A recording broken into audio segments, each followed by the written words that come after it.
My fiancé's mother made me take a husband training course. When I graduated, my fiancé dumped me for being too perfect and needing a challenge. Now her new challenge is in jail for fraud, and they want me to bail him out. I'm going to tell this exactly how it happened, because if I don't get it out somewhere, I'm going to lose my mind. 3 years ago, I met Sarah at a friend's barbecue. She was funny, smart, and made me forget how to form sentences. First 6 months were perfect. She left sticky notes with dumb jokes on my coffee maker. She made playlists for my gym sessions even though she hated my music. She remembered my favorite snacks and stocked them in my pantry with little arrows pointing to where she'd put them. Then I met her mother, Linda. Linda ran a women's empowerment group called The Standard and had opinions about everything. At the first dinner at their house, she pulled out a notebook and started taking notes about my relationship philosophy. I laughed because I thought she was joking. She wasn't joking. Red flag number 1, ignored. 8 months later, I proposed. 2 days after that, Linda told me about a course her church ran called Husband Training, 6 months long, every Sunday. Essential skills for modern husbands. I said no thanks. I'm 32, lived alone since 19, and know how to be a functioning adult. Sarah called crying. Her mom was disappointed. If I really loved her, I'd invest in our future. I should have ended it there. But I was in love and stupid, so I agreed to check it out. First session was in a church basement. Folding tables, fluorescent lights, a whiteboard saying "Welcome future husbands." 4 other guys there, all looking like hostages. We exchanged numbers after the first session and started a group chat. We all knew it was insane, but we were all in the same boat. Fiancés whose mothers were in Linda's circle. Backing out meant risking the relationship, so we stayed, documented, and shared the worst parts. Linda and her co-instructor Patricia handed out binders. Thick ones with tabs. Module 1. Scheduling. We had to maintain shared Google calendars and get approval from our future mother-in-law before blocking off personal time. I had to send Linda a calendar invite for gym time. She declined it and said family breakfast is more important. The other guys just did it, nodding along, taking notes. I decided right there to finish the course and document everything. Because my gut was screaming this would blow up eventually, I started recording everything. Texas is one-party consent, so it's legal. But I made it obvious, put a voice recorder on the table. Linda asked what it was. I said I was documenting everything for reference. She loved it. Said they recorded sessions too for quality assurance. Perfect. Legal from every angle. Module 2, Financial Transparency. They wanted our bank passwords, for us and our mothers-in-law. For accountability, I said that's insane. They wrote resistant to transparency in red pen. I wrote the date and time in my notes. Module 3, Emotional Availability. Role-playing supportive conversations. I got, your wife is upset because her mother criticized her cooking. What do you say? I said I'd tell her that her mother's opinion isn't the final word and she can cook however she wants. Wrong. The correct answer was, would it help if we invited your mother over so I can learn her recipes? I read that twice to make sure I wasn't having a stroke. Module 4, Conflict Resolution. The 3 strikes system. In any disagreement, you get 3 chances to state your case. If she disagrees all 3 times, you drop it and trust her wisdom. I asked what if she's factually wrong. Linda said, love means trust, not correction. Module 5, Social Boundaries. Wives can have male friends, go to happy hours, take weekend trips, all encouraged.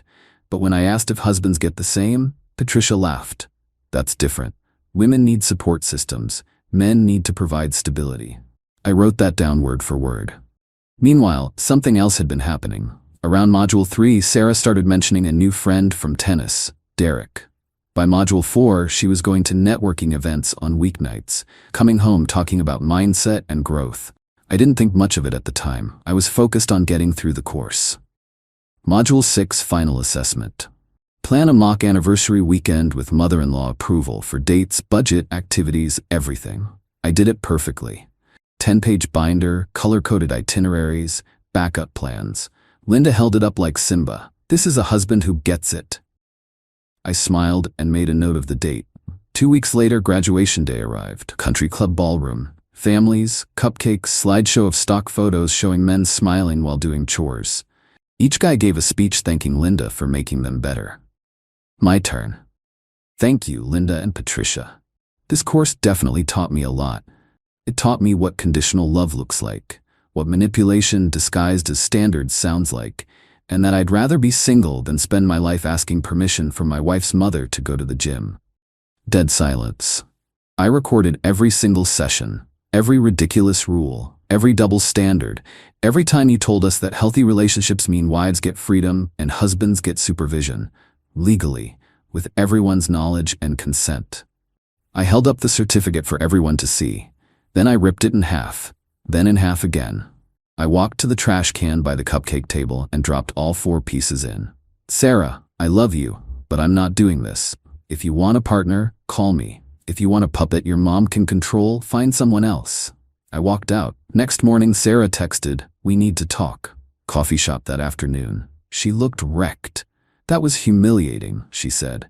"I embarrassed myself for 6 months. Yesterday I just stopped." Long conversation. She said her mom was trying to help. I said her mom was trying to control. Finally she said, "I need to think about things." 3 days later the text, "Sarah, I've been thinking. You did everything they asked. You became exactly what they wanted. And now you're too perfect. You proved you could be trained, and that's exactly what I don't want. I need someone with more edge, more challenge, someone unpredictable." I stared at my phone. So I'm being dumped because I completed your mom's training too well? If you really didn't want to do it, you should have said no from the start. The fact that you went along with it for 6 months just to prove a point feels manipulative. You cried and said I didn't love you if I didn't do it. I needed you to fight for US, not against my family. Your family was making me ask permission to go to the gym. You should have walked away month 1. That's not what I want in a husband. You're right, we're done. Best of luck with everything. A month later, my best friend Jake sent me a screenshot. Sarah on Instagram at a concert with a guy. Very coupley. Caption, "Finally found someone who keeps me on my toes." The guy was tagged. Derek. I clicked his profile. Holy shit. Bio, entrepreneur, mindset coach, unlock your potential. Posts about financial freedom and passive income. Gym selfies with motivational quotes. Pictures in front of luxury cars at dealerships. Screenshots of client testimonials. Every post. Boss mindset, millionaire lifestyle, invest in yourself. I scrolled back through Derek's Instagram. The earliest photo with Sarah was from about 5 weeks before my graduation, which would have been around Module 5 of the course. Some networking event at a hotel conference room. I remembered that night. She'd told me she was going to girls' night. She'd been seeing him for at least the last month of my training. Already planning her exit. Derek's recent posts were all about his mentorship program, $297 per month for Derek's Success Academy, teaching wealth building through strategic investments. The website looked like 2003. Terrible design, vague promises, no specifics. 2 months later, Derek announced the challenge method. $5,000 up front, $500 a month after. Revolutionary mindset coaching meets financial strategy. Sarah shared it. "So proud of you, babe." 3 months after that, Derek got arrested. 11 p.m. on a Tuesday. Linda calling. I ignored it. She called again. Then Sarah. Then Linda. Text from Linda. "Please answer. Emergency." I called back. Derek's been arrested. Fraud charges. Sarah's devastated. Bail is $15,000 and we don't have that kind of cash available right now. Everything's tied up in the house and retirement accounts. The lawyer wants a $10,000 retainer just to take the case. And you want me to pay it. You have savings, I know you do. You're responsible with money. Sarah needs help, and I actually laughed out loud. Linda, let me get this straight. Sarah dumped me for being too perfect after completing your insane course. She said she needed a challenge. She found one. And now that her challenge is in jail for fraud, you want me to pay $15,000 to bail him out? Sarah made a mistake. She knows now. She chose the challenge. She can deal with the challenge. Not my circus, not my monkeys, not my $15,000. I hung up, blocked her number. Sarah's voicemail was 2 minutes of crying and "I'm sorry" and "please." Deleted. Next day, I got a call from a number I didn't recognize. I answered because I thought it might be work-related. It was Derek. From jail, where calls are recorded, calling to ask for bail money while charged with fraud. Hey brother, look, some people who didn't put in the work got upset about results, you know how it goes. They're making this into something it's not. The state AG is blowing it up. I just need to get out and straighten this out with my lawyer. Why are you calling me? Linda said you might help with bail. Sarah talks about you all the time, how stable you are, how responsible. Sarah left me specifically because I was too stable and responsible. She wanted a challenge. You're challenging. This is working as intended. Best of luck with the lawyers. Hung up, blocked. The other guys from husband training had a group chat, survivors of Linda. Marcus posted, "Yo, anyone see Sarah's new boyfriend got arrested?" I sent the news article. Local man arrested for operating fraudulent coaching business. The article explained that Derek had been running multiple mentorship programs under different names for about 18 months before launching the challenge method. Total take, over $80,000 from more than 40 clients who never received the promised coaching. Marcus, Sarah said, "I need a challenge," and found a guy who's challenged by the law. Brian. Linda called my fiancée asking if we could help with bail. Everyone agreed, absolutely not. A few days later, someone posted in Linda's Facebook group, The Standard, asking what was going on with Sarah's situation. Comments exploded. Women defending Linda. Others asking about that guy who gave the speech at graduation. Then someone shared a clip, audio from one of the sessions. Linda explaining wives get freedom. Husbands get supervision. The group imploded. Women started commenting, "My husband said it was weird, but I didn't believe him. This is what we're teaching our daughters?" Linda tried damage control, but more clips leaked. The bank password module, the 3-strike system. The Standard fell apart within a week. Half the women left. Several apologized to their partners. Linda's church asked her to step down. 2 weeks after Derek's arrest, Marcus called. "Dude, you need to see this." Article, second arrest made in connection to fraud scheme. Sarah had been arrested. She wasn't just Derek's girlfriend.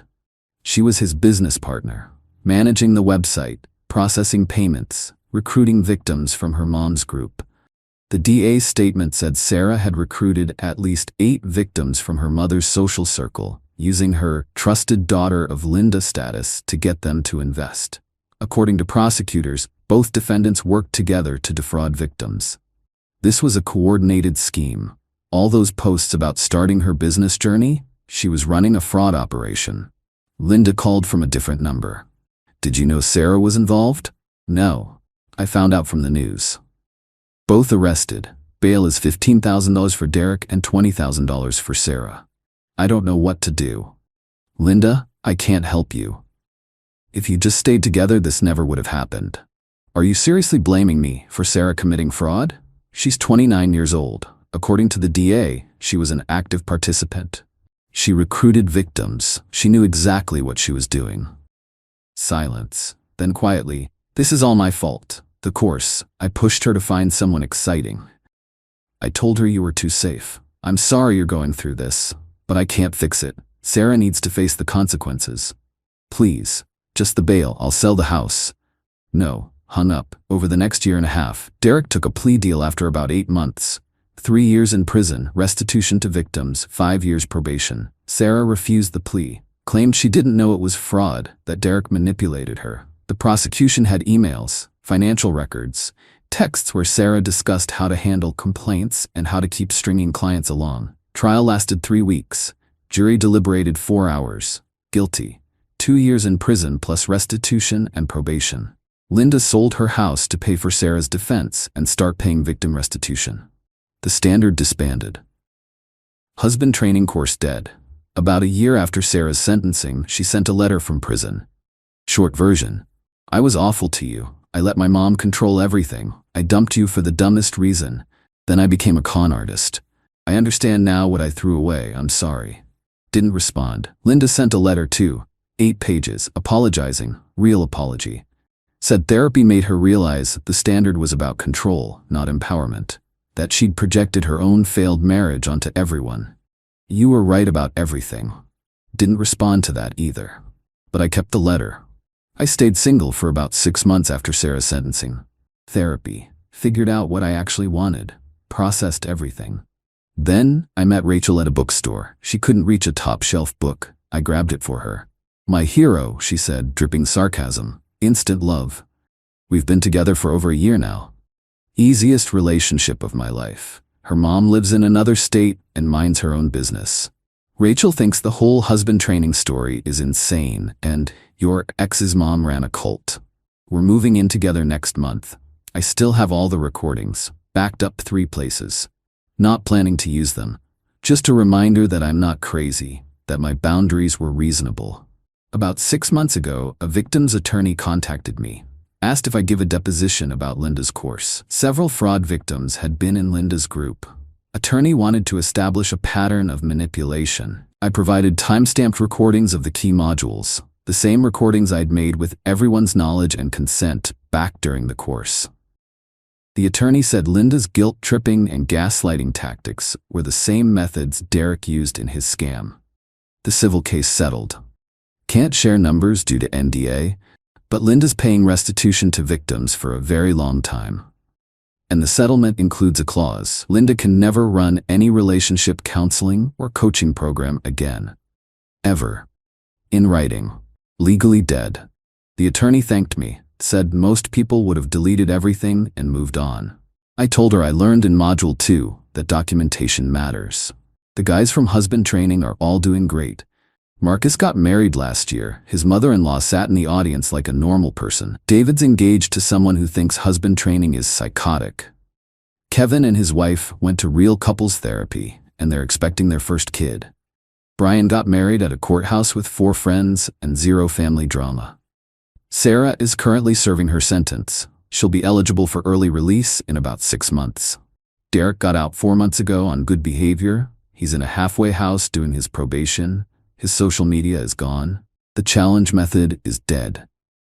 Linda works part-time at a library.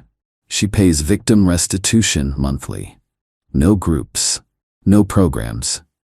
As for me, Rachel and I are happy. I don't need permission to go to the gym. I don't need mother-in-law approval for my schedule. I don't need to hand over my bank password. Sometimes I think about the alternate timeline where I said no in month 1. That version of me would be married to Sarah right now, miserable. Asking Linda's permission to see my friends, living a life that belonged to someone else. Instead, I'm here. Free. With someone who doesn't think I need training to be worthy of her. Sometimes the good guys win, not because we're perfect, because we documented everything and stood our ground when it mattered. TLDR, fiancé's mom made me take a 6-month husband training course, teaching control disguised as partnership. I recorded everything legally with consent. At graduation, I exposed the whole program and walked out. Fiancé dumped me for being too perfect and needing a challenge. Her new challenge turned out to be a con artist running fraud schemes. She was his business partner, both arrested and went to prison. XMIL wanted me to pay $35,000 bail total. I said no to everything. My recordings help victims in civil suit. Program got shut down permanently. Now dating someone whose mother isn't insane, life is good. Update 1. Addressing common questions for everyone asking, why did you stay 6 months? Love makes you stupid, and I wanted documentation. Should have left after Module 1, but then I wouldn't have proof I wasn't crazy. The recordings later helped fraud victims get justice, so I guess it worked out. Yes, this is real. These programs exist in churches, relationship coaching, businesses, and controlling families everywhere. For everyone in the comments calling this fake, Google premarital counseling red flags if you don't believe me. Multiple people in the comments have shared similar stories. Rachel knows about this post and thinks it's hilarious. She also pointed out, I made myself sound way calmer than I actually was after graduation. She's not wrong. I may have rage cleaned my entire apartment that night while muttering about Google Calendars. Update 2. Timeline clarification. Since people are asking about the timeline and when Sarah started seeing Derek, Sarah started mentioning Derek around Module 3, month 3 of the course, but I didn't realize she was actually seeing him romantically until after we broke up. When I looked back at his Instagram after the breakup, the earliest photo of them together was from about 5 weeks before graduation, around Module 5. So she was overlap dating for at least the last 4 to 6 weeks of the course, while I was finishing my training. Looking back now, that's when she started coming home late from networking events and talking about mindset and growth. I was too focused on documenting the insanity of the course to see what was happening right in front of me. And yes, I later found out through Marcus that at least 2 other guys from our course also had their fiancés find someone else within a year of graduation. The program didn't just fail. It actively destroyed relationships by teaching women that control equals love, and that men who stand up for themselves